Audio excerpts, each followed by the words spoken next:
NEET Yuji ২০২৬ প্রশ্ন ফাঁসের অভিযোগে কেন্দ্রীয় শিক্ষামন্ত্রী ধর্মেন্দ্র প্রধানের পদত্যাগের দাবিতে দিল্লিতে বিক্ষোভ মিছিলের সময় আটক হওয়ার কয়েক ঘণ্টা পর মুক্তি পেয়েছেন ভারতের লোকসভার বিরোধী দলীয় নেতা রাহুল গান্ধী।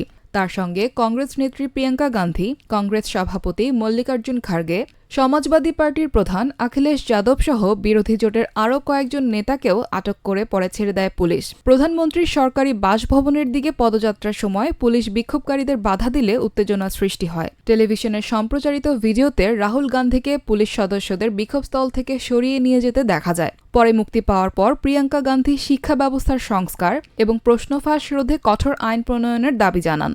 নিট প্রশ্ন ফাঁসের অভিযোগকে কেন্দ্র করে ভারতের সংসদের বর্ষাকালীন অধিবেশনেও বিরোধী দল ও সরকারের মধ্যে নতুন রাজনৈতিক উত্তেজনা তৈরি হয়েছে। কংগ্রেসের অভিযোগ, প্রতিযোগিতামূলক পরীক্ষার সুরক্ষা নিশ্চিত করতে সরকার ব্যর্থ হয়েছে এবং এ কারণে তারা শিক্ষামন্ত্রীর জবাবদিহি ও শিক্ষা ব্যবস্থায় ব্যাপক সংস্কারের দাবিতে আন্দোলন চালিয়ে যাচ্ছে।